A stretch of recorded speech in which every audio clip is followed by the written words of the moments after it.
கிறிஸ்து இயேசுக்குள் மிகவும் அன்பாய் அழைக்கப்பட்டு தெரிந்து கொள்ளப்பட்ட அன்பு சகோதர சகோதரிகளே, தேவனுடைய பெரிதான கிருபை, இரக்கம், தயை நிமித்தமாக இன்றும் கூட அவருடைய மகத்துவமான சத்தியங்களை தியானிக்க தேவன் தாமே கிருபை பாராட்டியிருக்கிறார். அந்த வண்ணமாக முதலாவதாக சர்வ வல்லமுள்ள தேவனுக்கு கர்த்தர் இயேசு வழியாக நன்றிகளும் துதி ஸ்தோத்திரங்களும் ஏறெடுக்கலாம். அன்பார்ந்த சகோதர சகோதரிகளே, வாசிக்கலாம். இன்றைய தலைப்பானது எபேசியர் 5:18. துன்மார்க்கத்திற்கு ஏதுவான மதுபான வெறி கொள்ளாமல் ஆவியினால் நிறைந்து. அப்போ இன்றைக்கு தலைப்பு ஆவியினால நிரம்பி இருங்கள். Be filled with spirit. Be filled with holy spirit. அப்போ அன்பார்ந்த சகோதர சகோதரிகளே, இன்றைய பாடம் ரொம்ப பேசிக்கா பரிசுத்த ஆவியை குறித்தான பாடமாக கூட இருக்கிறோம். பரிசுத்த ஆவி ஒரு புது சிருஷ்டிய வாழ்க்கைக்கு எந்த அளவுக்கு முக்கியம் அப்படின்னு கேள்விப்பட்டாக்கா ரொம்ப முக்கியம். ஏன் ஒரு புது சிருஷ்டிக்கு பரிசுத்த ஆவி தேவை அப்படின்னு கேள்வி போட்டாக்கா, தேவனுடைய வசனத்தை புரிய வேண்டும் என்றால் நமக்கு பரிசுத்த ஆவி மிக அவசியமாக இருக்குது. அப்ப எப்போ தேவனுடைய வசனத்தையும் சத்தியத்தையும் தெரிந்த பிறகு நம்ம கிரியை காட்ட வேண்டும், சில பலிகளை செலுத்த வேண்டும் என்றால் அதுக்கும் பரிசுத்த ஆவி மிக மிக அவசியமா இருக்கின்றது. அப்போ நம்ம கிரியை செய்யும் போது தேவன் பலவிதமான சோதனைகள் அனுமதிப்பார். அவைகள் எல்லாத்தையும் ஜெயிக்க வேண்டும் என்றால் அல்லது மேற்கொள்ள வேண்டும் என்றால் அதற்கும் பரிசுத்த ஆவி தேவை. அதற்கு மேல ஒருத்தர் கிறிஸ்துவின் சாயலாக மாற வேண்டும் என்றாலும் கூட நமக்கு பரிசுத்த ஆவி தேவை. இப்படி ஒரு புது சிருஷ்டிக்கு அவருடைய கிறிஸ்துவ ஜீவியத்திற்கு பரிசுத்த ஆவி மிக மிக அவசியமாக இருக்கின்றது. அன்பார்ந்த சகோதர சகோதரி, அப்போ ஒருவேளை பைபிளை நம்ம செக் பண்ணாக்கா பரிசுத்த ஆவி ஒரு தேவ பிள்ளைகளுக்கு அல்லது தேவனுடைய வார்த்தையில ஜெனிப்பிக்கப்பட்ட ஒரு புது சிருஷ்டிக்கு எவ்வளவு முக்கியம் பரிசுத்த ஆவி என்பதை குறித்தான சில வசனங்களை நாம் பார்க்கலாம். வாசிக்கலாம். ரோமர் 12:11. ரோமர் 12:11. அசதியாயிராமல் ஜாக்கிரதையாயிருங்கள், ஆவியிலே அனலாயிருங்கள், கர்த்தருக்கு ஊழியம் செய்யுங்கள். பாத்தீங்களா, இங்க வந்துட்டு ஆவியிலே அனலாயிருங்கள் சொல். இன்னொரு வசனம் கூட பாதிக்கலாம். கலாத்தியர் 5:16. பின்னும் நான் சொல்கிறது என்னவென்றால், ஆவிக்கேற்றபடி நடந்து கொள்ளுங்கள், அப்பொழுது மாமிச இச்சையை நிறைவேற்றாதிருப்பீர்கள். பாத்தீங்களா, வாக் இன் தி ஸ்பிரிட் இருக்குது இல்லைங்களா? ஆவிக்கேற்றபடி நடந்து கொள்ளுங்கள் இருக்குது. இன்னொரு வசனம் கூட வாசிக்கலாம். 1 தெசலோனிக்கா 5:19. ஆவியை அவித்து போடாதிருங்கள். பாத்தீங்களா, quench not the spirit இருக்குது. இப்படி எல்லா வசனமும் ஒரு தேவனுடைய பிள்ளைக்கு பரிசுத்த ஆவி எந்த அளவுக்கு முக்கியம் என்பதை காட்டுகின்றது. அன்பார்ந்த சகோதர சகோதரிகள், ஆக சகோதர சகோதரிகளாக விசேஷமாக நமக்கு ஆவியில நிரம்பி இருக்க வேண்டும். காரணம், இந்த கடைசி காலத்தில் வாழ்கின்ற நமக்கு மிக மிக முக்கியமாக கூட இருக்கின்றது. எப்படி நம்ம ஆவியில நிரம்பி இருக்க வேண்டும் அப்படின்னு கேள்வி போட்டாக்க, ஒருத்தர் தமக்குள்ள ஆவியில குறைப்பட்டிருந்தால் அவர் தேவன் கிட்ட வந்து ஜெபித்தால் உடனே தேவன் அந்த ஜெபத்தை கேட்பார். காரணம், ஜெபம் என்றாலே எதற்கு தானாக்கா, நம்ம லாஸ்ட் கிளாஸ் கூட பார்த்தோம், விசேஷமாக அடிப்படையா ஜெபத்துல நம்ம என்ன கேட்கணும்னாக்கா பரிசுத்த ஆவி. ஆனால் தேவனுடைய ஜெபத்துல தேவன் ஜெபத்தை கேட்டு அங்கீகரிக்கும் போது பரிசுத்த ஆவியை தேவன் எப்படி கொடுப்பார் அப்படின்னு ஒரு கேள்வி கேட்டாக்கா அலர்ந்து கொடுப்பார். எப்படி நம்ம இதை புரிஞ்சுக்கலாம்னாக்கா, ஃபார் எக்ஸாம்பிள், உதாரணத்துக்கு மத்தியானம் ஒரு சகோதரன் இல்லை சகோதரி பரிசுத்த ஆவியில ரொம்ப கம்மியா இருக்கிறாங்கோ அப்படின்னு அவர் ஃபீல் பண்ணிட்டு ராத்திரி தேவனுடைய சமூகத்துல வந்து ஜெபித்து தூங்கிட்டாக்கா மறுநாள் காலையில அவர் பரிசுத்த ஆவியினால் நிரம்பி இருப்பாரா அப்படின்னு கேள்வி போட்டாக்கா அப்படியெல்லாம் கிடைக்காது. அப்போ தேவன் ஒரு சகோதர சகோதரிகளுக்கு பரிசுத்த ஆவி எப்படி தருவார்னாக்கா வெரி லிட்டில், கொஞ்சம் கொஞ்சமா தான் தேவன் பரிசுத்த ஆவியை நமக்கு கொடுப்பார். பரிசுத்த ஆவியை நம்ம பிராக்டிக்கலா பார்த்தாக்கா அது வந்துட்டு நம்ம சம்பாதிக்க வேண்டும். we have to earn the Holy Spirit. எப்படி?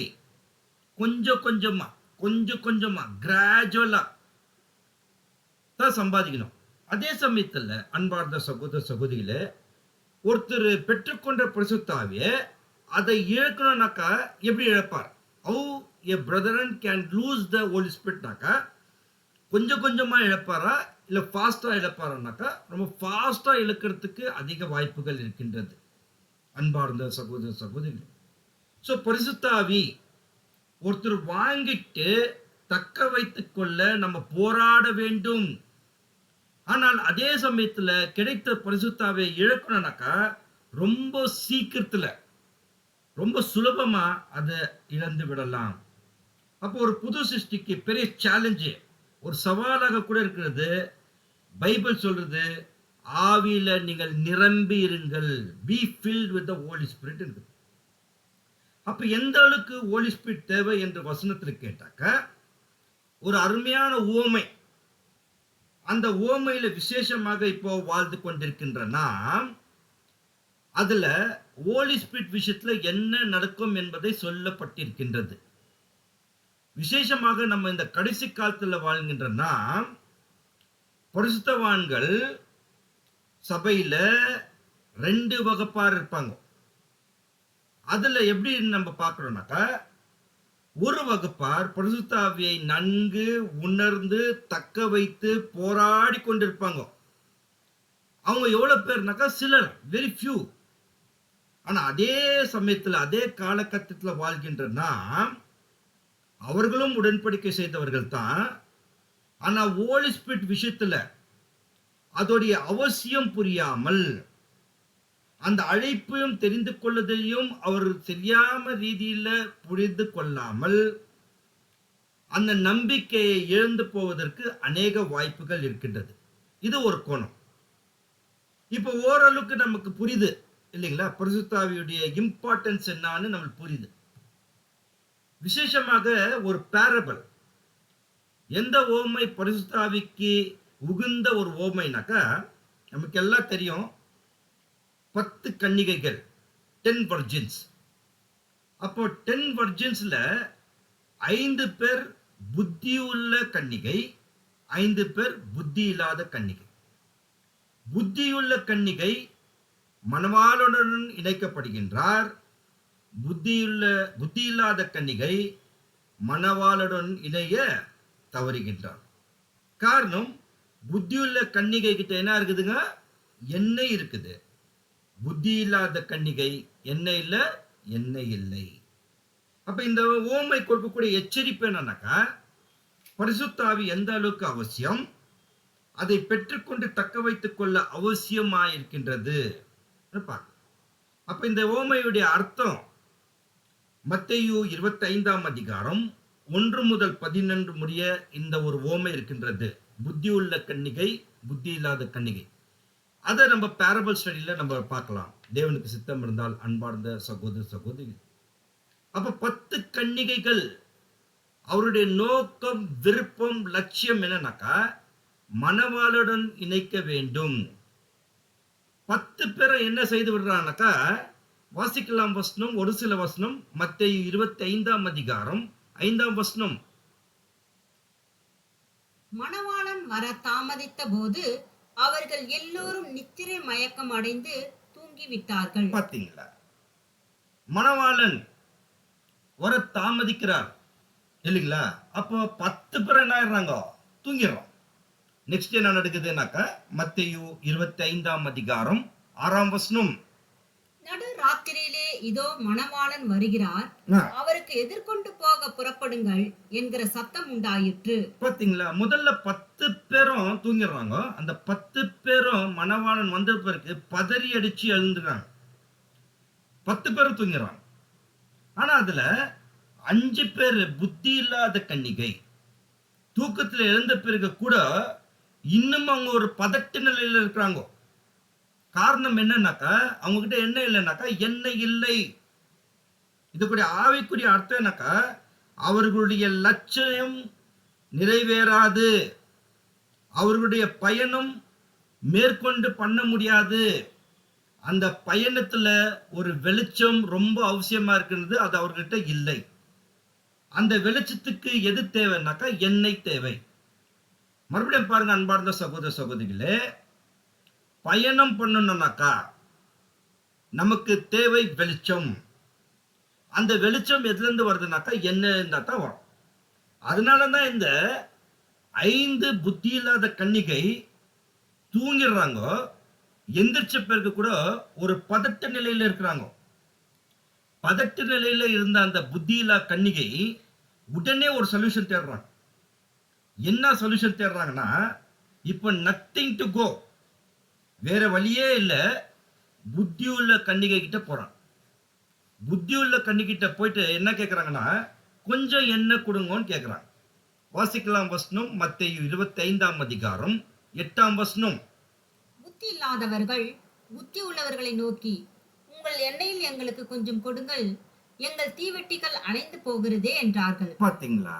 உங்ககிட்ட கொஞ்சம் எண்ணெய் இருக்குது, எங்களுக்கு கொடுங்கன்னு இந்த புத்தி இல்லா கன்னிகை புத்தி உள்ள கன்னிகை கிட்ட போய் கேட்கறாங்க. அதுக்கு வைஸ் வர்ஜின் என்ன பதில் சொல்றாங்கன்னாக்கா, வாசிக்கலாம் வசனம், மத்தேயு 25ஆம் அதிகாரம் 9ஆம் வசனம். புத்தி உள்ளவர்கள் பிரதியுத்தரமாக, அப்படி அல்ல, எங்களுக்கும் உங்களுக்கும் போதாமல் இராதபடி நீங்கள் விற்கிறவிடத்தில் போய் உங்களுக்காக வாங்கிக் கொள்ளுங்கள் என்றார்கள். பாருங்க அன்பார்ந்த சகோதர சகோதரிகளே, இந்த வசனத்தை கொஞ்சம் நம்ம கவனிக்க வேண்டியதா இருக்குது. காரணம் என்னக்கா, ஒருவேளை நம்ம இந்த புத்தியுள்ள கன்னிகையுடைய கேரக்டர் குணலட்சணத்தை பார்த்தாக்கா, இவங்களுக்கு புத்தி தான் இருக்குது, ஆனா இவங்க கிட்ட என்ன இல்லை, அந்த அன்பு இரக்கம் தயவு இல்லை. சில சமயத்துல அன்பார்ந்த சகோதர சகோதரிகளே, நம்முடைய பாதை, நம்முடைய ஓட்டம் அப்படிப்பட்ட ஓட்டம் தான். அன்பு இரக்கத்தோட எது முக்கியம்னாக்கா புத்தி தான் முக்கியம். பாருங்க, இந்த 5 புத்தி இல்லாத ஸ்திரீ என்ன இல்லைன்னாக்கா, முதலாவதாக அவங்களுக்கு புத்தி இல்லை. அவங்க புத்தி இல்லாத ஸ்திரீ அந்த புத்தி உள்ள ஸ்திரீ கிட்ட என்ன பதில் கிடைக்குதுனாக்கா, பாருங்க வாசிக்கிறேன். புத்தி உள்ளவர்கள் பிரதி உத்தரமாக, அப்படி அல்ல, நீங்க எங்கிட்ட கொஞ்சம் என்ன கேட்டாக்கா நான் கொடுக்க முடியாத ஒரு சூழ்நிலையில இருக்கின்றோம். காரணம், எங்களுக்கும் உங்களுக்கும் போதாமல் இராதபடி. இப்ப எங்ககிட்டயே கொஞ்சம் தான் இருக்குது, அதை உங்களுக்கு நான் கொஞ்சம் கொடுத்துட்டேன்னாக்கா உங்களுக்கும் பத்தாது எனக்கும் பத்தாது. அதுக்காக ஒரு சொல்யூஷன் கொடுக்குறாங்க. என்னன்னாக்கா, நீங்கள் விற்கிற இடத்துல போய் உங்களுக்காக என்ன தேவையோ அதை வாங்கி கொள்ளுங்க. கொஞ்சம், வெரி ஃபியூ, உங்களுக்கும் பத்தாது எங்களுக்கும் பத்தாது. இந்த 2 பேருமே மணவாளனுடைய இணைய முடியாது அப்படி பகிர்ந்து கொண்டா. அதுதான் ஒரு ஆலோசனையும் சொல்லிட்டான். அப்ப இந்த 10 கன்னிகைகள் இந்த ஊமையில நமக்கு நடக்க போகிற விஷயம் தான் சொல்லுது. முதல்ல அந்த புத்தி இல்லாத கன்னிகை கிட்ட ஒரு விஷயத்தை பார்க்கிறோம். அவங்க நல்லா உணர்றாங்க. the foolish virginக்கு நல்லா தெரியுது. என்ன அந்த விஷயம்னாக்கா, என்கிட்ட எண்ணெய் இல்லை. அது ஓமை, இட்ஸ் a parable. இப்ப நிஜத்துல வந்துடலாம். parableல அந்த புத்தி இல்லா கன்னிகை the foolish virginக்கு நல்லா தெரியுது, என்கிட்ட எண்ணெய் இல்லை, I don't have a sufficient oil for my lamp தெரியுது. அது ஓமை. ஆனா நிஜத்துல பார்த்தாக்கா, எக்ரீஷால இங்க தான் 10 கன்னிகைகள் இருக்கிறாங்க. இங்க மட்டும் இல்ல, ஒட்டுமொத்த கர்நாடகத்துல மட்டும் இல்ல, தமிழ்நாட்டுல மட்டும் இல்ல, ஒட்டுமொத்த உலகத்துல 10 கன்னிகைகள் இருக்கிறாங்க. பாருங்க, இந்த ஓமையில ஒரு விஷயத்தை நம்ம கண்டுபிடிக்கணும்னாக்கா, this parable is also a prophetical parable. இது ஒரு தீர்க்கதரிசன உவமையாக கூட இருக்கிறது. அதாவது நடக்க போகிற காரியத்தை இந்த உவமையில விளக்கி சொல்லுகின்றது. அப்ப என்ன இதுல பார்க்கிறோம்னாக்கா, அந்த 5 புத்தியில்லா கன்னிகை அவங்க கிட்ட என்ன இல்லைன்னா எண்ணெய் இல்லை.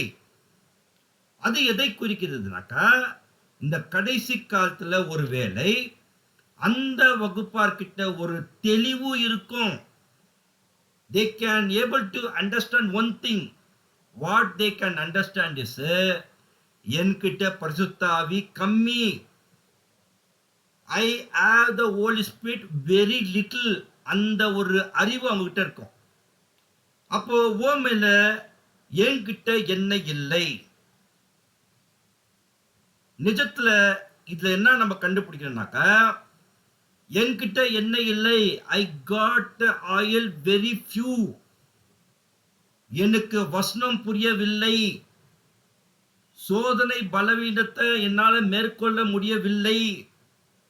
குணலட்சணத்துல மேற்கொள்ள ஒரு முதிர்ச்சி வளர்ச்சி காட்ட முடியவில்லை.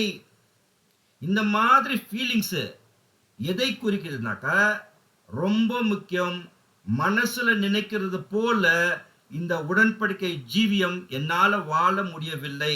காரணம் என்கிட்ட எண்ணெய் இல்லை. அன்பார்ந்த சகோதர சகோதரிகளே, ஒரு புது சிருஷ்டியோட ஜீவியம், அவருடைய பிரயாசம், அவருடைய வளர்ச்சி எதுவாதான் சொல்லிட்டு போயிட்டா கூட, அது ஹோலி ஸ்பிரிட் இல்லாம எதுவுமே அவர்களால் செய்யப்பட முடியாது. இப்பவும் நடக்காது. அதே சமயத்துல this 5 wise virgin, இந்த புத்தியுள்ள ஸ்திரீ, இவங்க கிட்ட ஹோலி ஸ்பிரிட் இருக்குது. பாருங்க, இவங்களுடைய வாழ்க்கை எப்படி இருக்குன்னாக்கா, ஒருத்தர்கிட்ட ஹோலி ஸ்பிரிட் குறைந்து இருந்தால் அவருக்கு நல்லா தெரியும் சிலர் ஹோலி ஸ்பிரிட்ல பரிசுத்த ஆவியில நிரம்பி இருக்க வேண்டும் என்பதை. அப்போ இதை எப்படி புரிஞ்சுக்கலாம்னாக்கா, the differentiate between the foolish virgin and the wise virgin. நம்ம கிட்ட முடியாத விஷயத்த அவங்க கரெக்டா செய்கிறாங்கன்னு கரெக்டா ஃபூலிஷ் வர்ஜன் அண்டர்ஸ்டாண்ட் பண்ணிக்குவாங்க. அவருக்கு மட்டும்தான் எப்படியெல்லாம் இது கூடுகிறது. உதாரணத்துக்கு, அவங்க புத்தி உள்ள கன்னிகைகள் பலவீனத்தை மேற்கொள்கின்றார்கள். தேவனோட செய்திட்ட நல் உடன்படிக்கை அதை நிறைவேற்றி கொண்டிருக்கிறார்கள். கேரக்டர் டெவலப்மெண்ட்ல ஒரு முதிர்ச்சி தெரிகிறது. குணலட்சணத்துல ஒரு முதிர்ச்சி வளர்ச்சி. இதுக்குதான் நம்ம பார்க்கிறோம். மறுபடியும் வாசிக்கலாம். மத்தேயு 25ஆம் அதிகாரம் 8ஆம் வசனம். புத்தி இல்லாதவர்கள் புத்தி உள்ளவர்களை நோக்கி, உங்கள் எண்ணெயில் எங்களுக்கு கொஞ்சம் கொடுங்கள், எங்கள் தீவெட்டிகள் அணைந்து போகிறதே என்றார்கள். பாத்தீங்களா, எங்களுக்கு கொஞ்சம் தாங்கோ. நாங்க எப்படி இதை மேற்கொள்வதுனாக்கா, இது ஒரு கதை தான், உவமை, பேரபிள். ஆனா வைஸ் விர்ஜன் நல்லா உணர்றாங்க ஒரு பாயிண்ட். என்னன்னாக்கா, இந்த ஹோலி ஸ்பிரிட் விஷயத்த, பரிசுத்த ஆவி விஷயத்த ஒருத்தர் இன்னொருத்தருக்கு உதவ முடியாது. அதனாலதான் வைஸ் வர்ஜன் ரொம்ப வைஸா ஒரு விஷயத்த சொல்லிடுறாங்க. என்ன விஷயத்த சொல்றாங்கன்னாக்கா, புத்தியுள்ளவர்கள் பிரதி உத்தரமாக, அப்படி அல்ல. The Holy Spirit விஷயத்தை வந்துட்டு, I cannot give the Holy Spirit for the people who would have less Holy Spirit. அதே சமயத்துல எனக்கு பரிசுத்த ஆவி கம்மியா இருந்துச்சுனாக்கா இன்னொருத்தவங்கிட்ட நான் பெற்றுக்கொள்ள முடியாது. அப்படி அல்ல, எங்களுக்கும் உங்களுக்கும் போதாதமாயிடும். அதனால நீங்க என்ன பண்ணுங்க, விக்கிறவர்கிட்ட போங்க. ஹோலி ஸ்பிரிட் விஷயத்துல ஒருத்தர் மற்றவருக்கு சம்பாதிக்க முடியாது, கொடுத்து உதவ முடியாது. இதுல இருந்து நமக்கு என்ன பாடம்னாக்கா, உங்களுக்கு ஹோலி ஸ்பிரிட் நான் கொடுக்க முடியாது. அதே சமயத்துல எனக்கு ஹோலி ஸ்பிரிட் வேணும்னாக்கா உங்களால் நான் பெற்றுக்கொள்ள முடியாது. காரணம், ஹோலி ஸ்பிரிட் விஷயம் தனக்கு தேவைகளை தானே அதை தேவனிடத்தில் பெற்றுக்கொள்ள வேண்டும். அப்படித்தான் பெற்றுக்கொள்ளணும். அப்போ என்ன ஒரு வைஸ் வர்ஜனுடைய பாயிண்ட் என்ன சொல்றாங்கனாக்கா, நீங்க போயிட்டு விக்கிறவங்ககிட்ட போய் எப்படி வாங்க வேண்டும் சொல்றாங்க. இப்போ எண்ணெய் வாங்க வேண்டும்னா இதை எப்படி புரிஞ்சுக்கணும்? ஃபர்ஸ்ட் இவங்களுக்கு எண்ணெய் வாங்கணும்னாக்கா, ஆயில் வாங்கணும்னாக்கா முதல்ல அவங்க கொஞ்சம் செலவு செய்ய வேண்டும். சும்மாலாம் நம்மளுக்கு ஹோலி ஸ்பிரிட் கிடையாது. சும்மாலாம் நம்மளுக்கு எண்ணெயும் வாங்க முடியாது. அப்ப இந்த உவமையில 2 கொஸ்டின் பார்க்கிறோம். ஹோலி ஸ்பிரிட் எப்படி பெற்றுக்கொள்ள முடியும்? ஹோலி ஸ்பிரிட் எப்படி பெற்றுக்கொள்ள முடியாது? இந்த 2 கொஸ்டினுக்கு தான் இன்னைக்கு நம்ம பாடமா இருக்கின்றது அன்பார்ந்த சகோதர சகோதரிகளே. அப்ப இது வரைக்கும் புரிஞ்சிருக்கோம்னு நான் விசுவாசிக்கின்றேன். அடுத்த லெவல் போடலாம். அப்ப ஹோலி ஸ்பிரிட் எப்படி நாம் பெற்றுக்கொள்ள முடியும்? How we will receive the Holy Spirit? அப்படின்னு நம்ம ஒரு கேள்வி போட்டாக்கா, யூசுவலா வந்துட்டு இந்த மாதிரியெல்லாம் நம்ம தியானம் செய்யறதில்ல. We won't meditate on this manner. அது மாதிரி சிந்திக்கிறதுல கூட இல்லை. ஆனா இந்த கடைசி காலத்துல தேவனுடைய பிள்ளைகளா இருக்கிற நமக்கு சகோதர ஐக்கியத்தில் கலந்து கொண்டிருக்கிறதுனால ஒரு சராசரி கிறிஸ்துவர்கள் எதிர்பார்க்கிறது போல ஹோலி ஸ்பிரிட் என்ற விஷயத்துல நமக்கு தேவன் அப்படி கொடுப்பது கிடையாது. அதை நாம் அப்படியே பெற்றுக்கொண்டே இருப்போம். அதே தேவன் அப்படியே ஃப்ளோ பண்ணி நிற்பாரு அப்படின்னு நம்ம நினைச்சதாக்கா அது அறியாமை. அது நமக்கு நாமே செய்து கொள்கின்ற ஒரு வஞ்சனை. It's ignorance. அப்ப சரி, எப்படி நமக்கு ஹோலி ஸ்பிரிட் பெற்றுக்கொள்ள முடியும்னாக்கா, நாம் ரொம்ப அதுக்காக பிரயாசப்பட வேண்டும். ஹோலி ஸ்பிரிட்டுக்காக கொஞ்சம் கொஞ்சமாக நாம் சம்பாதிக்க முடிய வேண்டும். ஹோலி ஸ்பிரிட் பெற்றுக்கொள்ள ரொம்ப போராட வேண்டும். ஹோலி ஸ்பிரிட் நிரம்ப இருந்தால் மட்டுமே இந்த ஓட்டத்துல நாம் நிக்க முடியும், ஓட முடியும். ஒருவேளை தவறிட்டாக்கா இந்த ஓட்டத்துல நம்ம இருக்க முடியாது அன்பார்ந்த சகோதர சகோதரிகள். அப்போ வசனம் நமக்கு என்ன அறிவுறுத்துதுனாக்கா, நீங்க ஆவில நிரம்பி இருங்கள்.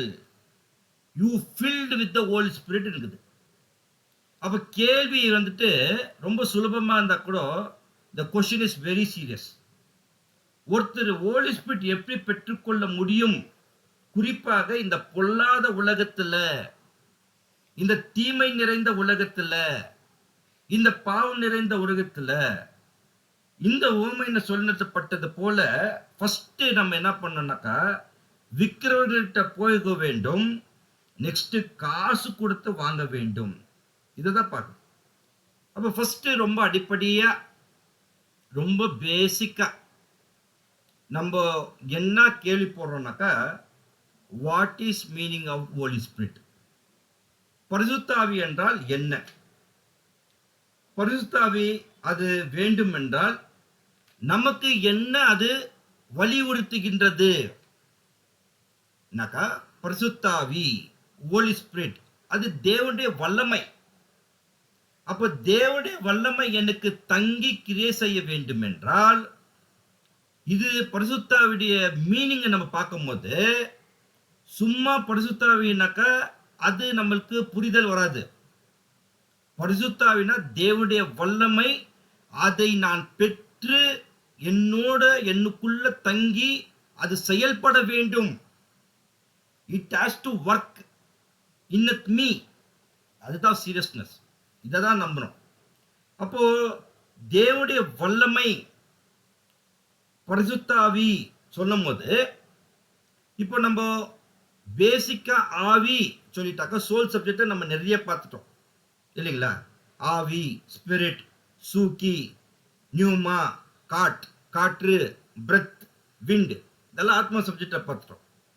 ஆனால் தேவனுடைய வல்லமை, ஹோலி ஸ்பிரிட் என்று சொல்லிட்டாக்கா, இதத்தான் சகோதரர் 5th வால்யூம்ல பற்றி ஒரு டெஃபினிஷன் கொடுக்கிறார். தேவ வல்லமை எதற்கு அவர் பயன்படுத்தினார்? யாருக்கு தான் தேவனுடைய வல்லமை கொடுப்பார் அப்படின்னு நம்ம இந்த கேள்வி போட்டாக்கா சில கண்டிஷன் இருக்குது. சும்மாலாம் நம்ம வந்துட்டு அப்படியே ஜெபத்துல பரிசுத்தாவை கேட்டாக்கா அப்படியே தேவன் பரலோகத்துல இருந்து பரிசுத்தாவியை கொடுப்பாருன்றது அது வஞ்சனை. It's ignorance. அப்போ ஒருத்தர் பரிசுத்தாவை பெற்றுக்கொள்ள வேண்டும் என்றால் சில கண்டிஷன் இருக்குது.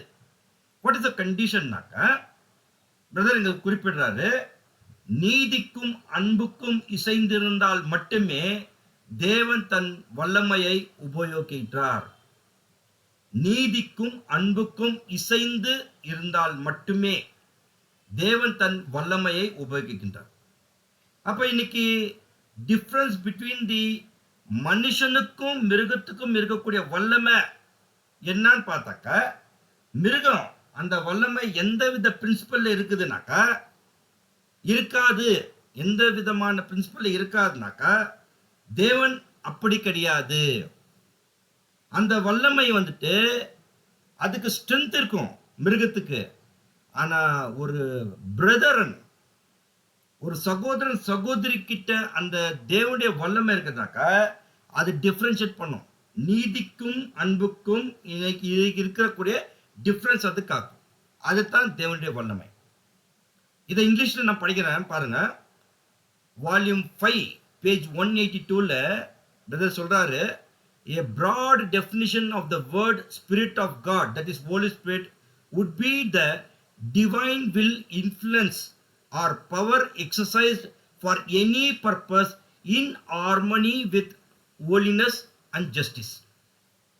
அப்போ ஹோலி ஸ்பிரிட் ஒருத்தர் பெற்றுக்கொள்ள விரும்பினால் ஏன் அது நம்மளுக்கு கஷ்டம்னாக்கா, ஃபர்ஸ்ட் ஆஃப் ஆல் அது தேவனுடைய வல்லமை, அது புரிஞ்சுக்கணும். அது ஒருத்தர்கிட்ட இறங்கி செயல்படணும்னாக்கா, கிரியை செய்யணும்னாக்கா இந்த ஒரு அடிப்படையான difference of holiness and justice, அந்த ஒரு விஷயத்தை நம்ம புரிஞ்சுக்கினா தான் நம்ம தேவனுடைய வல்லமையை நாம பெற்றுக்கொள்ள முடியும். அன்பார்ந்த சகோதர சகோதரிகளை, இதைத்தான் ஏன் நம்மளால காத்துக்கொள்ள முடியவில்லைனாக்கா, மெனி ஆஃப் த டைம்ஸ் நமக்கு நீதிக்கும் அன்புக்கும் முரண்பட்டு இருக்கின்றோம். இது விளக்கு என்னன்னாக்கா, நம்முடைய வாழ்க்கையில தேவனுடைய நீதியை நிறைவேற்ற வேண்டும், அதே சமயத்துல நம்முடைய வாழ்க்கையில தேவ அன்பு, அகாப்பே லவ், அதை கூட விட்டு விடக்கூடாது. இதுதான் நம்மளுடைய ஜெபத்துல நம்ம வைக்கணும்.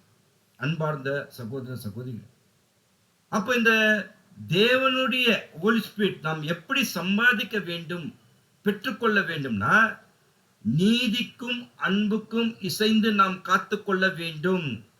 This is the condition. எப்படி பிரதர் நான் நீதிக்கும் அன்புக்கும் காத்துக்கொள்ளணும்னாக்கா, அதுதான் இந்த ஓமையில சொல்லப்பட்டிருக்கிறது. உங்களுக்கு ஹோலி ஸ்பிரிட் வேண்டும்னாக்கா நாங்க அதை தர முடியாது.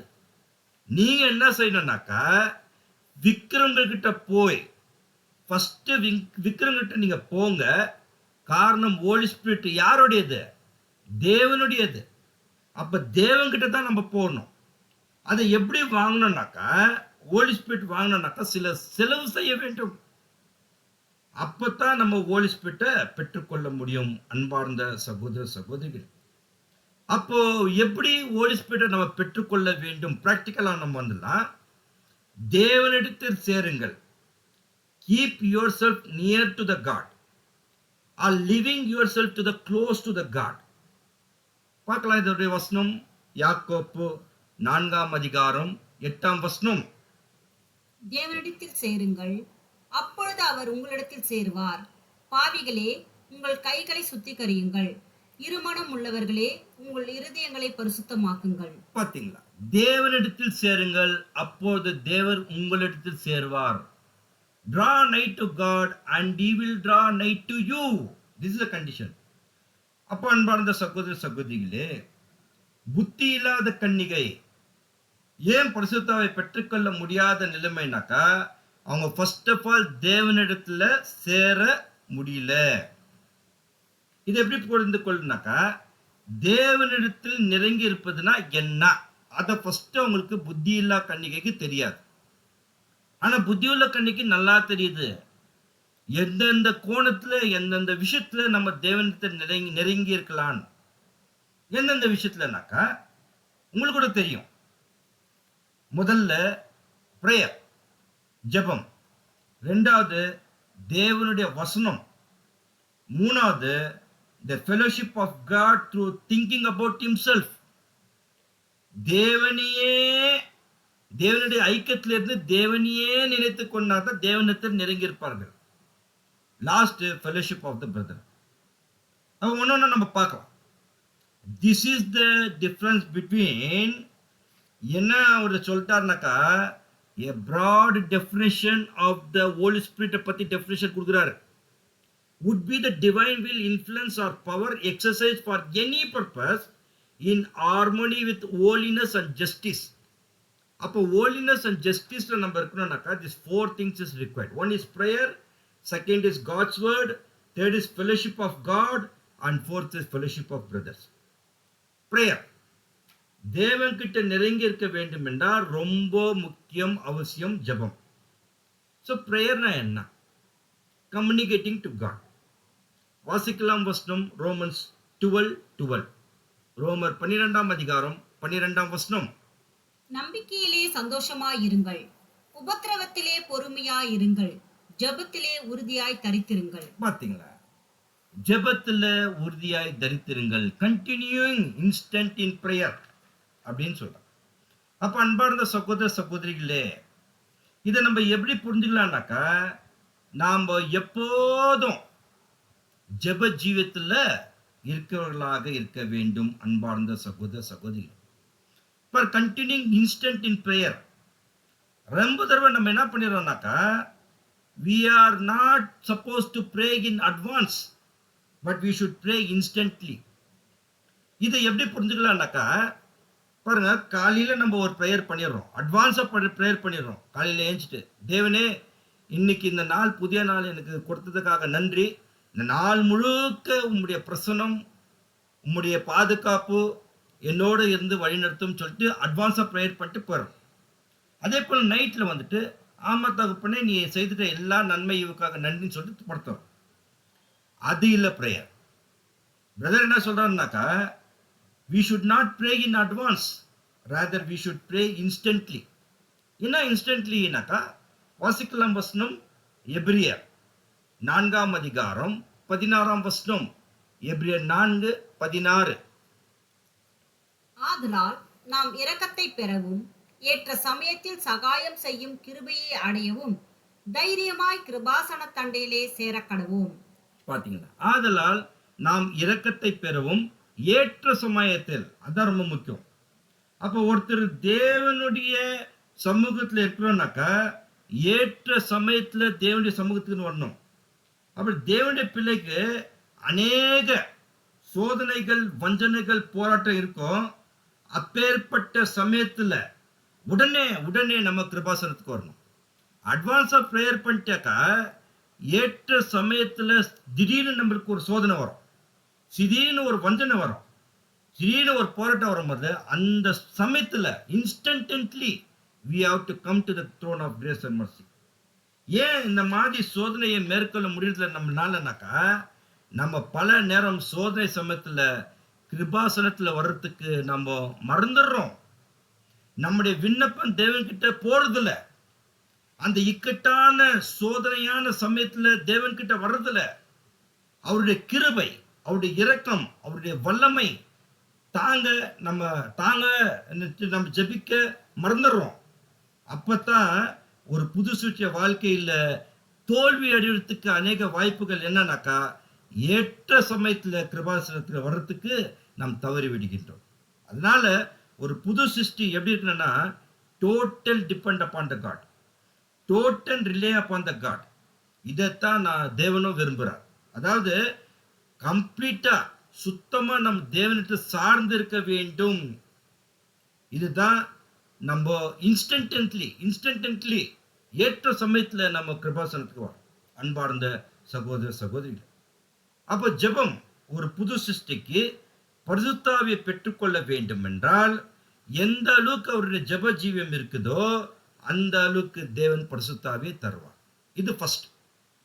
பரிசுத்தாவி ஏன் கம்மியா இருக்குதுனாக்கா, நம்முடைய வாழ்க்கையில ஜெபம் கம்மியா இருக்கிறது தான் அர்த்தம். ரெண்டாவது, தேவனுடைய வசனம், தேவனுடைய வசனத்தின் மீது ஒரு தியானம், ஸ்டடிங் த ஸ்கிரிப்சர். அப்ப பைபிள் ஸ்டடி பெரும்பாலுமான நம்புற பைபிள் ஸ்டடி எங்க தான் நம்ம செய்யறோம்னாக்கா, எக்லீஷியால செய்யறோம். எக்லீஷியால ஒருத்தர் பிரசங்கம் பண்ணும் போது, மன்னா வாசிக்கும் போது இல்லைங்களா, அந்த சமயத்துல பைபிள் ஓபன் பண்ணிட்டு பைபிள் ஸ்டடி பண்றோம் எக்லீஷியால. ஆனால் ஒரு சகோதரன், ஒரு சகோதரி, personal study is very important. ஏன் தேவனுடைய வசனம் நம்ம கிட்ட குறைவுபடுகின்றதுனாக்கா நமக்குள்ள ஒரு தீர்மானம் பண்ணிடும். பைபிள்னால எக்லீஷால தான் பலதரப்பட்ட சத்தியங்கள் தியானிக்கப்படுகிறது. அந்த சமயத்துல நம்ம வேத தியானத்தை செய்திடலாம். இது ரொம்ப தவறு. எப்பெல்லாம் நம்முடைய தேவனுடைய வார்த்தையை வசனத்தை தியானிக்கின்றோமோ அப்பெல்லாம் தேவனோடு நம்மோடு பேசுகின்றார்.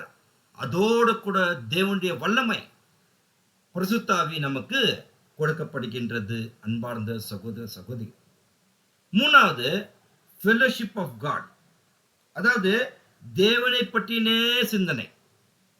எப்படி நம்ம சிந்திக்கிறோம்னாக்கா, ஜெபத்துல வெறுமனையா நம்ம சொல்லிடுறோம், Almighty God, who are the creator of heavens and earth, salvation of the whole universe, அப்படிலாம் நம்ம ஜெபத்துல பேசுறோம். ஆனாக்கா நிஜ வாழ்க்கையில தேவனை பற்றிய சிந்தனை எப்படி இருக்கணும்னாக்கா, நம்ம பூலோகத்துல இருக்கிறோம், பாவியா இருக்கிறோம், அவர் பரலோகத்துல வீட்டிருக்கின்றார். அண்ட சராசரித்து படைத்த பிதாவாகிய தேவன், சர்வ வல்லமுள்ள தேவன், அவரை குறித்தான ஒரு சிந்தனையை நம்ம சிந்தித்துக் கொண்டே இருக்க வேண்டும். உதாரணத்துக்கு வாசிக்கலாம், சங்கீதம் 63 சங்கீதம் 6 வசனம். சங்கீதம் 63:6. என் படுக்கையின் மேல் நான் உம்மை நினைக்கும் போது ராஜாமங்களில் உம்மை தியானிக்கிறேன். பாத்தீங்களா,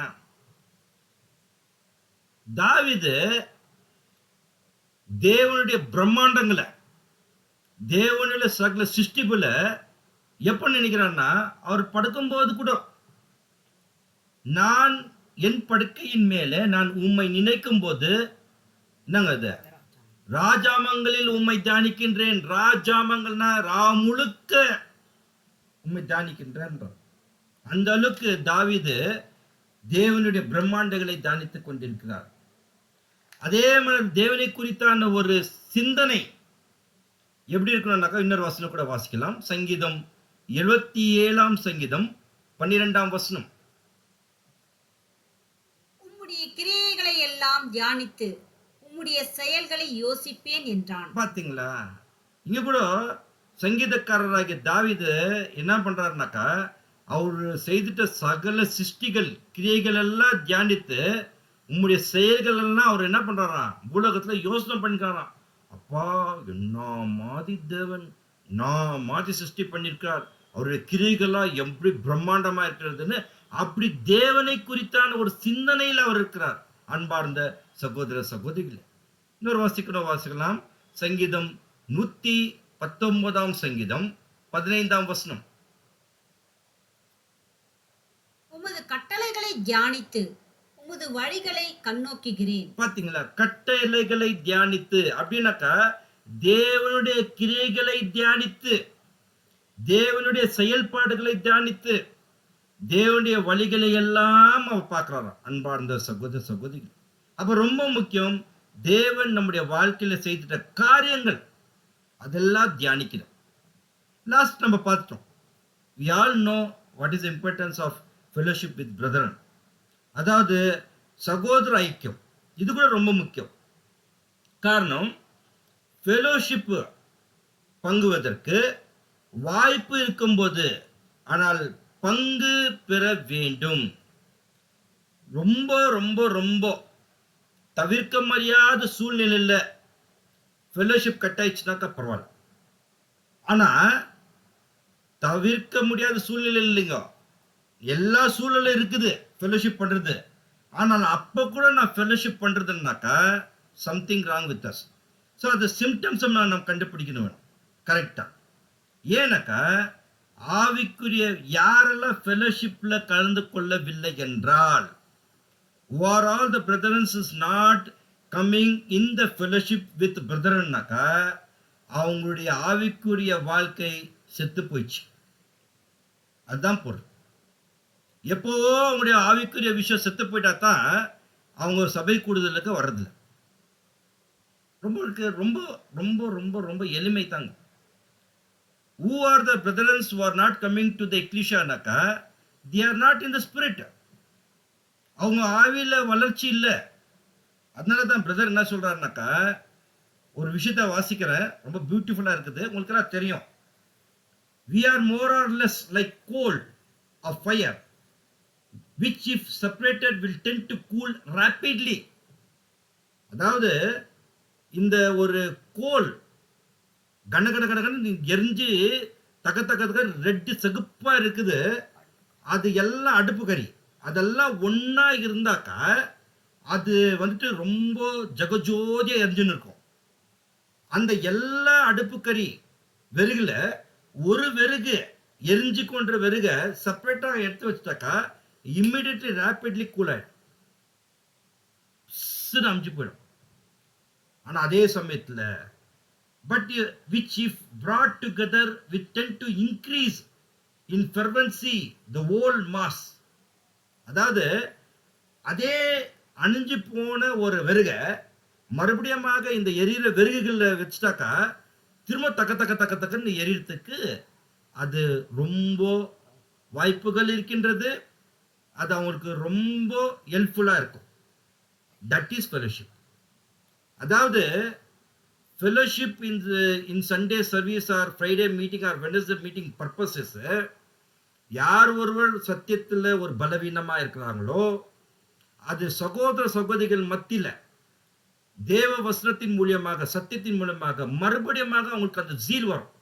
அது அப்படியே தக தகன்னு எரியுது. என்னன்னாக்கா ஜீல். அது எங்க தான் கிடைக்கும்னாக்கா, பிரதர் எனக்கு எந்த ஃபெலோஷிப்பும் வேணாம் பிரதர், நான் வந்துட்டு வீட்டிலே நான் பர்சனலாக ஸ்டடி பண்றேன். Definitely I will not agri. Definitely 100%. Because only we can able to grow and sustain in the truth is only fellowship of the brother.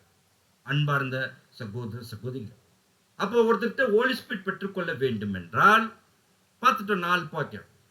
1 prayer, 2வது தேவனுடைய வார்த்தை, 3வது தேவனை பற்றிய சிந்தனை, 4வது சகோதர சகோதரியுடைய ஐக்கியம். இந்த 4 காரியங்கள் எதுக்கு உதவிக்கின்றதுனாக்கா, நீதிக்கும் அன்புக்கும் இசைந்து காணப்படும் போது தேவனின் பரிசுத்தாவியை நாம் பெற்றுக்கொள்ள முடியும். இது எல்லாமே ரொம்ப ரொம்ப பேசிக், ரொம்ப ரொம்ப எளிமைதான், அடிப்படைதான். ஆனா பல நேரங்கள்ல பெரிய விஷயத்தெல்லாம் நம்ம படிக்குவோம், பெரிய விஷயத்தெல்லாம் நம்ம சாதிக்குவோம். ஆனா இந்த ஒரு அடிப்படையான 4 காரியங்கள், என்ன 4 காரியங்கள்னாக்கா, பிரேயர், தேவ வார்த்தையுடைய தியானம், தேவனை பற்றிய சிந்தனை, சகோதர ஐக்கியம். இது ரொம்ப சிம்பிளா இருக்குதுன்னு இதை நம்ம உதாசனப்படுத்திட்டு பெரிய பெரிய விஷயத்தெல்லாம் பார்க்குவோம். ஆனா இது ரொம்ப முக்கியம். இப்போ கேள்வி என்னன்னாக்கா, ஒரு பிரதர் என்கிட்ட வந்து சொல்றார், பிரதர் ஆரம்ப காலத்துல இருந்து நான் பிரேயரை விட்டுந்தே இல்லை பிரதர். எப்போ நான் தேவனை பற்றி நான் அறிவு பெற்றுக்கொண்டேன்னா தேவனை பற்றியே நான் சிந்திக்கிறேன் பிரதர். தேவ வசனத்தை வந்துட்டு நான் தினம் தியானிக்கிறேன் பிரதர். ஒரு மீட்டிங் கூட நான் ஸ்கிப் பண்ணல. சண்டே, வெட்னஸ்டே, ஃப்ரைடே எல்லா மீட்டிங்கும் நான் கலந்துக்கிறேன் பிரதர் சொல்றேன்.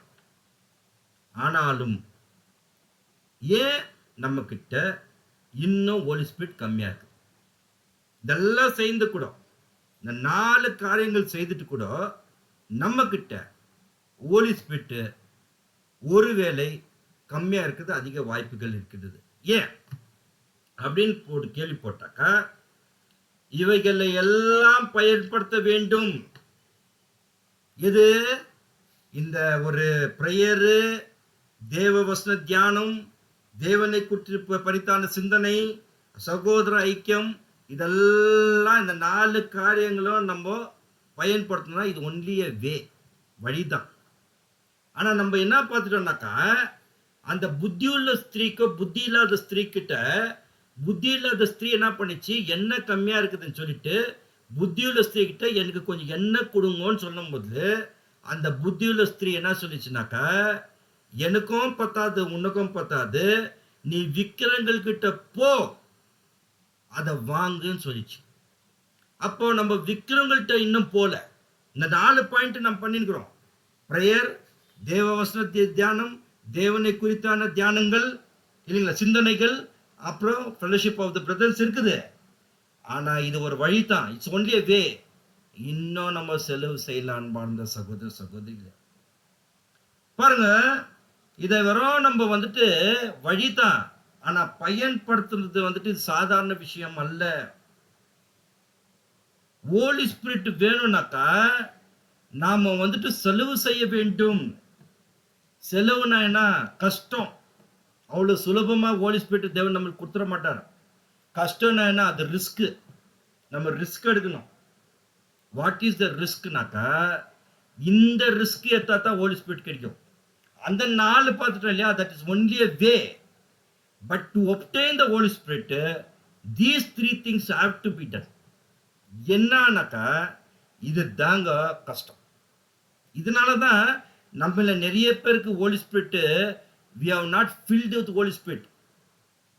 வசனம் என்ன சொல்லுதுன்னா, நம்ம ஆவியில நிரம்பி இருக்க வேண்டும் இருக்குது. ஏன் இன்னும் நம்ம நிரம்பலனாக்கா, இப்ப இருக்கிற 3 பாயிண்ட் தான் நம்முடைய வாழ்க்கையில நம்ம விக்கிறவங்கள்ட்ட போய் காசு குத்து வாங்கணும். என்ன காசு குத்து வாங்கணும்னாக்கா, the first foremost thing is seriousness about your consecration.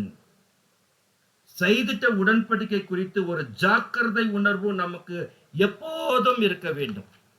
seriousness about your consecration. இந்த உணர்வு யார் ஒருத்தர்கிட்ட இல்லையோ அப்படிப்பட்டவர்கிட்ட இந்த 4 விஷயம் சொன்னாலும் புரியாது. ஒருத்தர்கிட்ட சீரியஸ்னஸ் ஆஃப் த கான்செக்ரேஷன் இல்லைனாக்கா அவங்க கிட்ட பிரேயர் பத்தி சொன்னாலும் புரியாது. தேவனுடைய வசனத்தை குறித்தான சத்தியங்கள் பகிர்ந்து கொண்டாலும் புரியாது. தேவனை குறித்தான பிரம்மாண்டங்கள் தியானிக்க மாட்டாங்க. ஃபெலோஷிப் இருக்கவே மாட்டாங்க. Because they have not seen the importance of consecration. வாசிக்கலாம் வசனம் 1 பேதுரு 1 அதிகாரம் 13 வசனம். 1 Peter chapter 1 verse 13. ஆகையால் நீங்கள் உங்கள் மனதின் அறையை கட்டிக்கொண்டு தெளிந்த புத்தி உள்ளவர்களாய் இருந்து இயேசு கிறிஸ்து வெளிப்படும் பொழுது உங்களுக்கு அளிக்கப்படும் கிருபையின் மேல் பூரண நம்பிக்கை உள்ளவர்களாய் இருங்கள். பாருங்க அன்பார்ந்த சகோதர சகோதரிகளே, என்ன சொல்றதுனாக்கா, ஆகையால் நீங்கள் உங்கள் மனதில் அறையை கட்டிக்கொண்டு, அதாவது மனதில் அறையை கட்டிக்கொண்டுனாக்கா உங்க மனதுல தீவிரமா இருக்கணும். எப்படி தீவிரமா இருக்கணும்னாக்கா, 2 மணிக்கு ஒரு பிரதர்ல ஒரு சிஸ்டர் எழுப்பிட்டு நீ யாருன்னு கேட்டா நான் புது சிஸ்டர்ன்னு சொல்லணும். அதுதான் தீவிரமா இருக்கணும். அப்படி இருந்தா தான் தெளிந்த புத்தி இருக்கும். பிரதர் என்ன சொல்றாருனாக்கா, be serious about your consecration சொல்லல, be mentally serious about your consecration. எப்படினாக்கா, நைட் அண்ட் டே இரவும் பகலும் அதே சிந்தனையில தான் இருக்கணும். நான் உடன்படிக்கை செய்துட்டேன். அந்த உடன்படிக்கை ஜீவியத்துல எனக்கு கிடைக்கக்கூடிய அந்த வேலைகள் இல்லைங்களா, அது கம்மியா இருக்கட்டும் ஜாஸ்தியா இருக்கட்டும், ஆனா வேலை செய்யறதுலாம் என்னன்னாக்கா தேவனுடைய வேலையா தான் இருக்கணும். அதுதான் சொல்லிட்டார். நீங்க மனதுல தீவிரமா இருக்கணும். இன்னொரு வசனம் கூட வாசிக்கலாம். 2 பேதுரு 1 அதிகாரம் 10 வசனம். 2 Peter chapter 1 verse 10. ஆகையால் சகோதரரே, உங்கள் அழைப்பையும் தெரிந்து கொள்ளுதலையும் உறுதியாகும்படி ஜாக்கிரதையாயிருங்கள். இவைகளை செய்தால் நீங்கள் ஒரு காலம் இடறி விடுவதில்லை. பாத்தீங்களா? ஆகையால் சகோதரரே, உங்கள் அழைப்பையும் தெரிந்து கொள்ளுதலையும் உறுதியாக்கும்படி ஜாக்கிரதையாயிருங்கள் சொல்லிட்டார். Wherefore rather brethren, give diligence to make your calling and election sure. பாருங்க அன்பார்ந்த சகோதர சகோதரிகளே, நிறைய சத்தியங்க போகுது. பெங்களூர்ல நிறைய எக்லிஷால சத்தியங்க போகுது. தமிழ்நாட்டில் கூட போகுது. உலகம் எங்கும் போகுது இல்லைங்களா? ஆனா இங்க நம்ம ஃபெல்லோஷிப்ல இருக்கிற பிரதர்ஸுங்க, ஒருவேளை சீனியர் பிரதர்ஸ் என்னோட உடன்படிக்கை செய்துட்டு 20 years 25 years பிரதர் இந்த லிங்க்ல இருக்கிறாங்க. இப்போத்துக்கும் அப்பத்துக்கும் மிகப்பெரிய difference we can able to feel. நாங்க உடன்படிக்கை செய்துட்ட பிறகு அந்த காலகட்டத்துல ஒவ்வொரு சகோதரர்கள் நாங்க மீட் பண்ணும்போது, நம்ம கிரீட் பண்ணும்போது, ஒருவேளை ஒரு புது சகோதரர் எங்க கிட்ட வந்துட்டாருனாக்கா, கேட்கிற கேள்வி ரொம்ப சில்லியா இருக்கும். But very serious. Brother, are you consecrated? இப்ப அந்த மாதிரி எல்லாம் வார்த்தையே வர்றதில்ல. கான்சிக்ரேஷனுடைய வார்த்தையே நம்ம மறந்துட்டோம். இன்னொரு பிரதர் கிட்ட கூட நம்ம சொல்லும்போது, பிரதர் இஸ் a கான்சிக்ரேட்டட் பிரதர்ன்னும். இப்ப என்ன ஆயிடுச்சுன்னா, அந்த வார்த்தை தெரியுங்களா? கான்சிக்ரேட் ரொம்ப தணிஞ்சு போச்சு. Okay, no problem. அப்படி ஆயிடுச்சு. அதனால தான் ஹோலி ஸ்பிரிட் நமக்கு கம்மியா இருக்குது. The first point, the first basic point is serious about your consecration. செய்த உடன்பை குறித்து ஜாக்கிரதை உணர்வாக இருக்க வேண்டும். அதனாலதான் பவுல் என்ன சொல்றார் தெரியுமா? ஒண்ணு மட்டும் நான் செய்றேன். முன்னானவளை நோக்கி நான் ஓடுறேன், பின்னானவைகளை நான் மறந்துடுறேன். முன்னானவை அந்த இலக்கு, அந்த 1,44,000 அந்த ஜீவ கிரீடம், அதைத்தான் என் கண்ணில் தெரியுது, அதை மட்டும் பார்த்து ஓடுறேன்னு சொல்லிட்டேன். வாசிக்கலாம் வசனம், பிலிப்பியர் 3ஆம் அதிகாரம் 13ஆம் வசனம். The book of Philippians chapter 3:30. சகோதரரே, அதை பிடித்துக் கொண்டேன் என்று நான் எண்ணுகிறதில்லை. ஒன்றை செய்கிறேன், பின்னானவைகளை மறந்து முன்னானவைகளை நாடி. பாத்தீங்களா? பின்னானவைகளை மறந்து முன்னானவைகளை நாடி. 14th verse. கிறிஸ்து இயேசுவுக்குள் தேவன் அழைத்த பரம அழைப்பின் பந்தய பொருளுக்காக இலக்கை நோக்கி தொடருகிறேன். ஆமா அன்பார்ந்த சகோதர சகோதரி, this is the 100% consecration life. இதுதாங்க. முன்னானவைகளைனாக்கா பின்னால என்னன்னா நடக்கட்டும், அது எனக்கு தேவையில்லை. யாருன்னா என்னன்னா சொல்லட்டும், அது எனக்கு தேவையில்லை.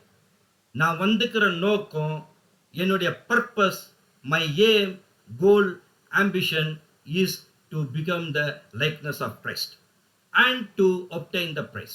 அவ்வளவுதான்.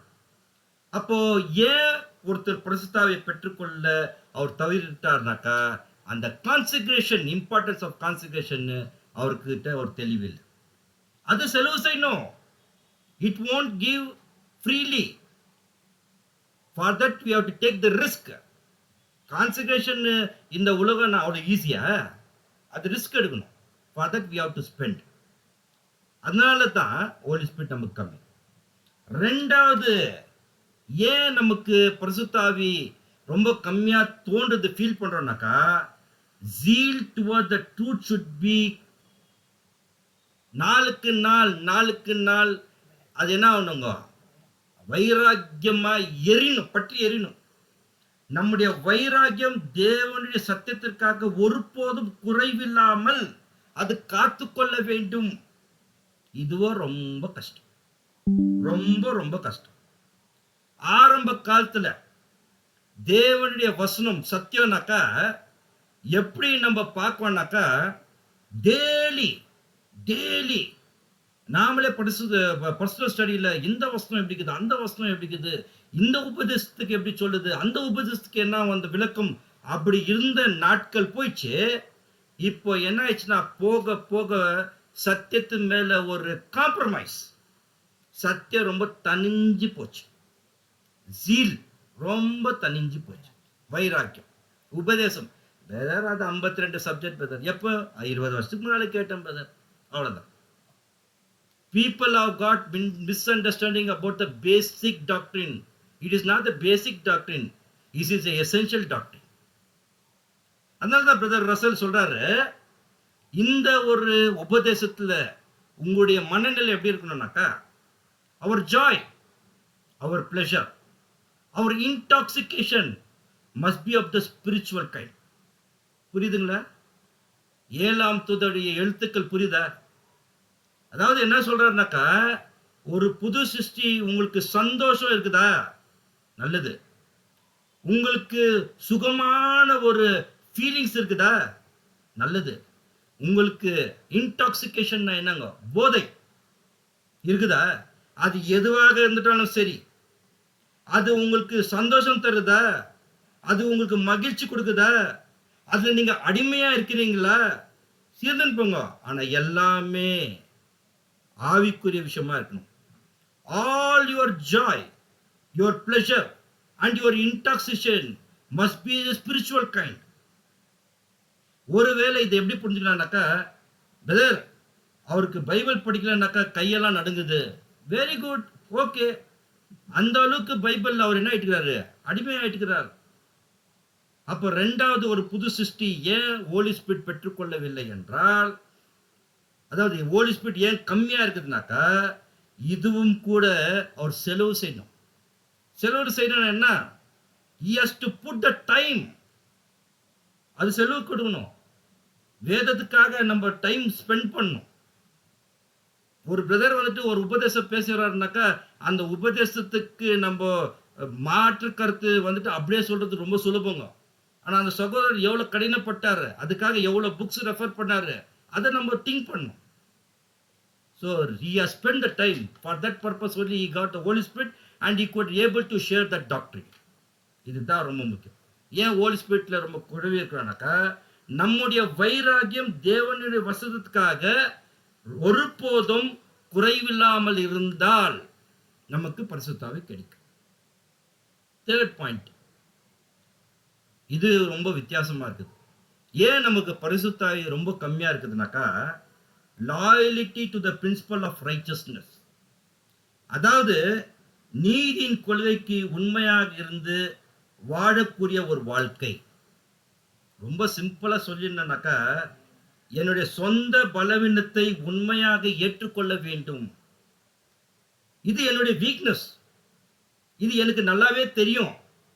ஆனா அந்த பலவீனத்துல நான் ஒரு போராட்டத்தை போராடி அதிலிருந்து வெளிவர போராட வேண்டும். அந்த குறைகளை மேற்கொள்ள வேண்டும். அதுக்காக நாம் தேவனுடைய சமூகத்துல கிருபாசனத்துல வந்து நாம் ஜெபிக்க வேண்டும். அன்பார்ந்த சகோதர சகோதரிகள், அப்போ இந்த 3 காரியங்கள், what are the things we have seen is, the first thing is, நாம வந்துட்டு seriousness about your consecration, செய்துட்ட உடன்படிக்கை குறித்து ஜாக்கிரதை உணர்வாக நாம் இருக்க வேண்டும். இரண்டாவது, நம்முடைய வைராகியம் தேவனுடைய சத்தத்திற்காக நாம் நிலைத்திருக்க வேண்டும். மூணாவது, நீதியின் கொள்கைக்கு உண்மையாக இருந்து ஒரு வாழ்க்கை வாழ வேண்டும். இந்த 3 காரியங்கள் இருந்தா தான் அந்த 4 காரியங்கள் நம்ம பார்த்துட்டோம் இல்லையா, அந்த பிரேயரு, தேவனுடைய தியானம், வசனத்தின் தியானம், thinking about always about god, அதாவது தேவனை குறித்தான ஒரு சிந்தனை, ஃபெலோஷிப் ஆஃப் த பிரதரன்ஸ், இது ஈஸியா நம்மளுக்கு வந்துடும். நாம என்ன பண்ணிடுறோம்னா வைஸ் வர்சா, இந்த 3 காரியத்தையும் நம்ம வந்துட்டு சிந்திக்கிறது இல்லை. அதை காம்ப்ரமைஸ் பண்ணிட்டு, அதை உதாசனப்படுத்தி, நேரடியாக எனக்கு ஜெபத்துல எனக்கு பரிசுத்த ஆவி கொடு, நான் எவ்வளவு தான் பைபிள் இன்னைக்கெல்லாம் பொறுத்துனா கூட எனக்கு பரிசுத்த ஆவி கொடு, தேவனை குறித்தான ஒரு சிந்திச்சுனாலும் எனக்கு பரிசுத்த ஆவி கொடு, நான் அடிக்கடி ஞாயிற்றுக்கிழமை, புதன்கிழமை, வெள்ளிக்கிழமை மற்ற எக்லீஷா மற்ற கன்வென்ஷன்ஸ் எல்லாம் நான் போயிட்டாக்கா எனக்கு பரிசுத்த ஆவி கொடுனாக்கா கண்டிப்பாக கிடைக்காது. அன்பார்ந்த சகோதர சகோதரிகள், இப்போ நமக்கு எப்போ கிடைக்கிறதுனாக்கா, யார் ஒருத்தருக்கு அந்த கான்சென்ட்ரேஷன் சீரியஸ்னஸ் இருக்குது, கண்டிப்பா தேவன் அவரோடு இருப்பார். தேவனுடைய காரியத்துல ஒரு வைராக்கியம் இருக்கணும், கண்டிப்பா பரிசுத்த ஆவி அவங்ககிட்ட இருக்கும். நீதியில இருப்பதற்கு நம்ம பயந்துடக்கூடாது, கண்டிப்பா இருக்கும். அப்படிப்பட்டவர்களுடைய ஜெபம் எப்படி இருக்கணும்னாக்கா, இமிடியட்லி நீங்க இன்ஸ்டன்ட்லி அவர் ஜெபம் பண்ணும்போது இன்ஸ்டன்ட்லி அவர் என்ன பண்றாரு, பதில் கொடுப்பார். பைபிள் ரீடிங்க ஒகேஷனலா இருக்கக்கூடாது, எக்லீஷியால இருக்கக்கூடாது. நாம எப்பெல்லாம் தேவனே உங்களுடைய பரிசுத்த ஆவியை எங்களுக்கு கொடுங்க, இந்த ஒரு ரகசியம், இந்த ஒரு தீர்க்க தரிசனம் எனக்கு இன்னும் புரியலனாக்கா கண்டிப்பா தேவன் கொடுப்பார். ஃபெலோஷிப் ரொம்ப கம்மியா இருக்குது பிரதர், தவிர்க்க முடியாத சூழ்நிலை, தேவனே அதுக்காக சில வழிகளை ஆயத்தப்படுத்தி நம்மளுக்கு கொடுப்பார். அன்பார்ந்த சகோதர சகோதரிகள், அப்போ ஒருத்தர் ஹோலி ஸ்பிரிட் பெற்றுக்கொள்ள வேண்டும் என்றால் தேவன் கிட்ட இருப்போம். தியானித்த காரியங்கள் எல்லாம் இன்னைக்கு நாம் செயல்பாட்டுக்குள் வந்து பரிசுத்த ஆவியினால் நிரம்பி filled with the Holy Spirit இல்லைங்களா, இந்த ஓட்டத்தை நாம் ஓடலாம். தேவன் தாமே நம்ம அனைவருக்கும் இப்படிப்பட்ட ஒரு பரிசுத்த ஆவியம், அவருடைய வல்லமையம் தந்து இந்த ஓட்டத்தை ஓடி முடிக்க அவர் நம்மளுக்கு சித்தமாயிருக்கிறார். தேவனுடைய சமூகத்தில் வந்துடலாம். ஜெபிக்கலாம், அவருடைய ஆவியை பெற்றுக்கொள்ளலாம். தேவத்தாமே இந்த பாடங்களை ஆசீர்வதிப்பாராக. ஆமென்.